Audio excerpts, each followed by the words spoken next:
bukan basa-basi. Biar nggak basi. Pemirsa, saya Ganang Parto masih menemani Anda dalam Bincang Radio, persembahan Persatuan Radio Siaran Swasta Nasional Indonesia, PRSSNI, Jawa Barat. Bukan basa-basi biar nggak basi, Pak Reza tadi pada bagian pertama sudah mengungkapkan masa lalunya berawal dari radio yang sama-sama kita cintai. Pak Reza, jadi kalau noleh ke arah samping Pak Reza, ini ada beberapa radio. Apa yang terlintas oleh Bapak saat ini? Kayaknya itu lebih tua dari pengalaman saya di radio. Radio di zaman saya udah tape deck, Pak. Oh, udah modern. Udah agak modern. Nah, ini tuh rasanya radio perjuangan ini. Radio kampung ini banget. radio kakek saya ketika saya dengar sahur sepuh dulu tuh. Atau dengerin berita Iya. ada dari RRI model begini ya. Tapi kali ya. saya mau tanya Kang Ganang, ini ada menarik nih kalau nanya orang-orang radio. Gaji pertama kali di radio berapa? Tahun 90-an saya kerja di Radio Ganesha namanya. Saya tanda tangan gaji pertama saya adalah Rp75.000 Masih banyak. di Bandung tahun 90.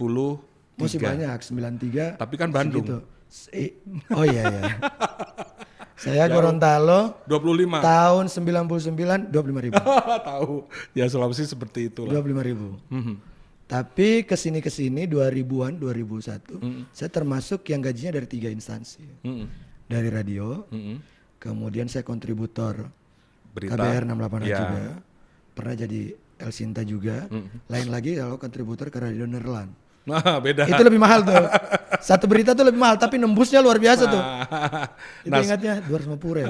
sekarang kalau Pak Reza ada di ruangan ini adalah bekas ruangan saya dulu menjadi reporter di PRSSNI. Jadi dulu ini sebelum dirombak, ini adalah ruangan LPS, Lembaga Produksi Siaran, yang memproduksi pemberitaan di PRSNI. Gaji saya di sini lebih besar daripada gaji saya di radio. Saya dulu di dua Tapi kita tempat. nyaman aja kan di radio. Bukan gajinya yang Iya, mengikat betul, kita, tetapi adalah tantangan dan hal-hal baru tadi yang Iya. kita dapat. Saya mau ada satu pertanyaan lagi Kang Ganang. Ini pengetahuan umum semua kami di Ya, Bro, ini saya jangan sampai saya keliru. Kenapa setiap muter lagu, kalau udah diputar sekali lagunya, nggak bisa diputar lagi? Begitu nggak kalau di Bandung? iya, Iya kan? iya. Di kami juga begitu. Di jam siarannya yang sama. Iya. Iya. Jadi Maksudnya kalau sekali udah putar misalnya, sebut saja misalnya Dewa 19, Cintakan Membawamu Kembali, kita udah putar pagi misalnya. Siang nggak boleh putar, sore juga nggak boleh putar. Udah sehari putar itu nggak bisa putar lagi. Kenapa begitu? sepertinya itu kayak dosa turunan. Kutukan. Jadi itulah salah satu cara kita mencengkram pendengar kita bahwa kita memiliki stok lagu, Iya. tetapi tidak sembarangan Anda bisa mendengarkan lagu itu. Dan keterkejutanlah nanti yang akan membuat mereka menunggu radio kita. Iya betul. Seperti itu. Kalau diantaranya. saya bikin asumsi sendiri, Apa itu? karena kalau dulu namanya tempat kaset di kami itu namanya diskotik. Iya. Diskotik itu kan ribuan kaset. Ya. Nah kalau cuma satu lagu diputar sering, terus artis lain gimana? Gitu. Jadi itu untuk agar semua juga kebagian Ya, diputar. menjadi dalam masuk list play kita. Masuk ke list play. Betul. Meskipun saya tuh kadang-kadang sama teman-teman penyiar, apalagi penyiar-penyiar top di masanya, kita udah tahu kayaknya kalau dia lagi agak sedikit masalah sama pacarnya, lagu ini pasti keputar. Iya, lagu itu menjadi pengantar Iya. curhat. Dan ada satu jurus orang radio, saya sering cerita di radio. Ada satu jurus orang radio, kalau yang punya pacar banyak itu nggak nyebut orang kalau mau nyalamin. Saat malam untuk kamu yang lagi di rumah, semoga kamu sehat selalu. Oh, itu standar soalnya. Padahal itu itu untuk yang 4 merasa orang. 4 sampai 10 orang itu yang merasa. Playboy cap 2 anting. Ketahuannya pas sakit. Kalau orang mau datang bawa makanan kalau sakit tuh, Iya. yang datang ramean. Ternyata semua ngaku pacar. Maka jangan heran pada tahun 70-an kita punya penyanyi terkenal yang memiliki grup namanya The Mercies. Oh The iya, Mercies iya, itu iya, iya. satu di antara pendolanya adalah almarhum mendiang Charles Hutagalung. Iya. Bung Charles pada sebuah kesempatan saya tanya, karena saya memang tahun 90-an masih sempat mewawancarai beliau. Iya. Bung Charles ada satu lagu Anda tapi bukan The Mercies, karena Bung Charles waktu itu sempat keluar dari The Mercies punya grup lain namanya GNG. Jadi GENG, Iya. GNG bacanya. Waktu itu Bung Charles kalau nggak salah membuat lagu berjudul Kisah seorang penyiar. Wah, dia ketawa ngakak. Karena memang di situ disebut begini, inilah kisah sang penyiar, semua orang jadi pacar. Iya. Ada nama Tuti, Iya. ada nama Susi, ada nama ini juga ini. Dia ngakak. Dan jawabannya adalah, itu adalah terinspirasi dari banyak kisah penyiar radio yang saya kenal, yang rata-rata memang dipuja banyak orang. Iya. Maka pendengarnya pun sampai dianggap sebagai pacar. Iya. Bahwa itu adalah pacar pribadi dia, itu urusan dia. Tapi faktanya penyiar radio itu adalah pacarnya banyak katanya. Aduh, udahlah, nostalgia kita simpan dulu Pak Reza ya. Saya pengen mengulik tentang ketika saat ini Pak Reza menjadi orang yang berkecimpung di KPI, Komisi Penyiaran Indonesia, sebagai wakil. Radio saat ini seperti apa sih dalam pandangannya Pak Reza? Jangan lihat ini mah katanya mbah-mbah ini. Iya.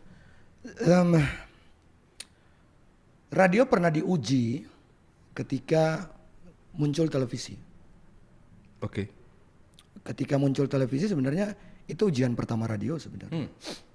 Ketika muncul televisi kan orang juga shifting. Tapi pada waktu itu radio survive.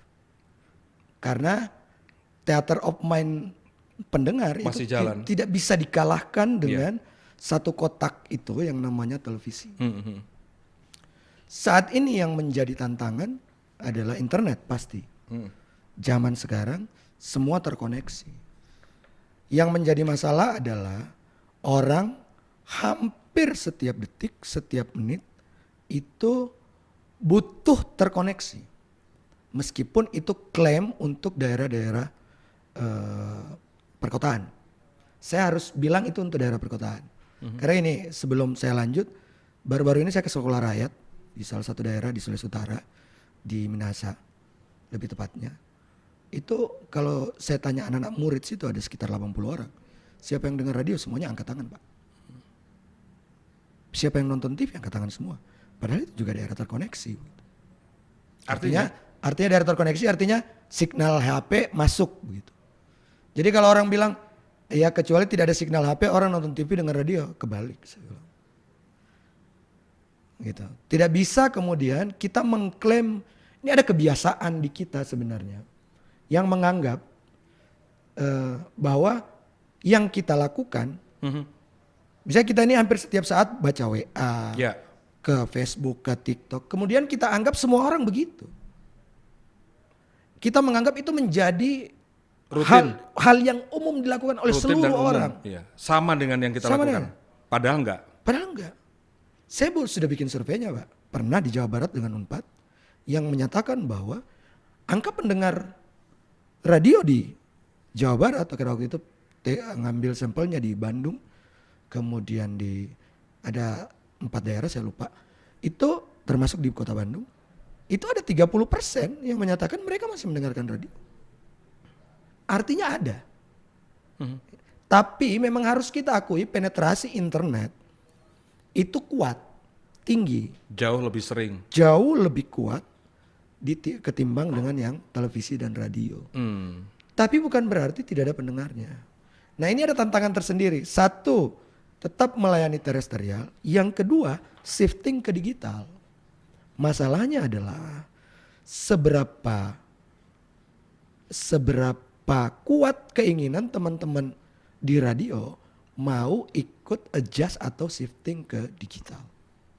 Atau mati karena nggak berubah. Atau mati karena bertahan dengan konsep lama. Gitu. Saya sering bilang, ya sorry to say itu. Contohnya gini, saya kalau ke radio di daerah, bukan di kota Bandung ya Pak, di beberapa daerah saya bilang, contoh paling kecil, program yang dari dulu tetap ada, orang pesan lagu, dari dulu kadang-kadang nggak berubah. Ya gitu aja, dari Gitu zaman aja, nenek dari moyang zaman- sampai sekarang. sampai sekarang. Dulu dari zaman surat, seingat saya dulu. Ya cuman Zaman metodenya surat. sekarang Metodenya berubah ya. berbeda. Orang pakai voice note sama orang pakai WA. Ya. Tapi formatnya sama. Nah, saya bilang, menurut Anda itu kreativitas baru atau sebenarnya itu hal yang lama yang sebenarnya tidak butuh kreativitas apa-apa ya, cuma mediumnya Menyesuaikan saja. Cuma menyesuaikan saja. Kita butuh sesuatu yang baru. Nah sesuatu yang baru itu macam-macam Pak. Ada orang-orang radio-radio yang menurut saya shiftingnya bagus. Saya pernah ikut diskusi di PRSNI Bandung, dibikin sama Persib Kota Bandung. Pakar-pakar digital itu menyampaikan, misalnya di digital itu kita ini kan bikin bisnis kan melihat uangnya, Ya. iya kan? Fund-nya dari mana ya? Dari iklan, dari ini, dari ini. Nah di digital fund-nya tinggi Pak. Almost $2 billion ada di situ. Ya masa kita nggak mau ikut Mencicipi. Mencicipi. Bukan mencicipi ya. Yang ambil juga ngambil dari situ. juga. Saya sering bilang ke teman-teman, kita baru mengenal podcast saya bilang. Dari dulu kita Dari sudah dulu berpodcast. di radio kita udah podcast, bedanya nggak ada mukanya. Iya. Dan Itu- didengar. Dan didengar yang dengan penyiar itu, pendengar itu mengasumsikan, Ya. oh kalau penyiar cewek cantik seperti ini, segala macam dengan Pakai teater. baju begini. Gini teater of mind-nya kemana-mana. Kalau podcast mah orang radio memang kreatif dari dulu. Masalahnya adalah, saya sering bilang, kita bukan terlambat. Kita ada mengalami sedikit culture shock dengan digital. Sehingga ketika culture shock, Culture shock ya. iya kita tidak langsung Bereaktif.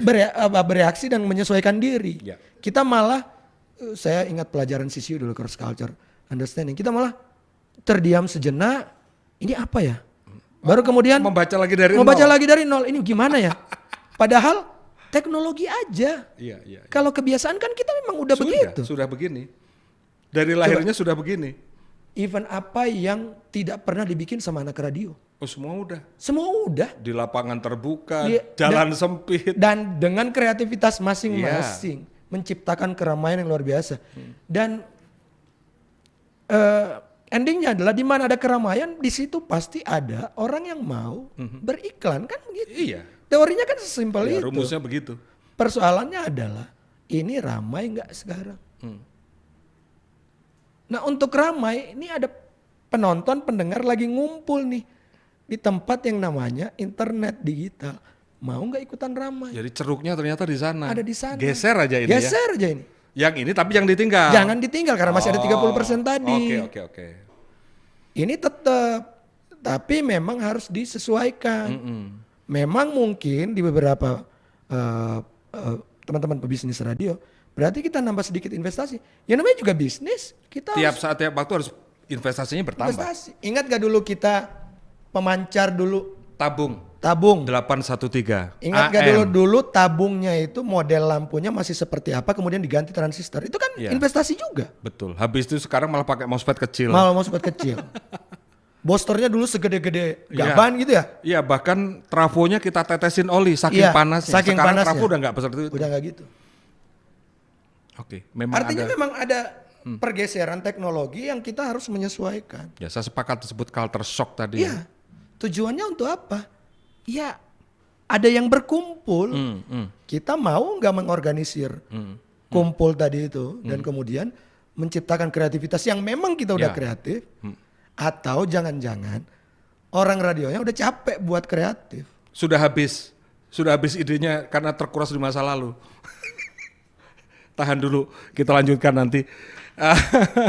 Pemirsa pendengar radio di Jawa Barat dan dimanapun berada, ini adalah perbincangan dalam Bincang Radio Bukan Basa-Basi, Biar Nggak Basi, bersama Dr. Muhammad Reza, Wakil Ketua KPI Pusat. Tentu nanti kita lanjutkan pada bagian berikutnya.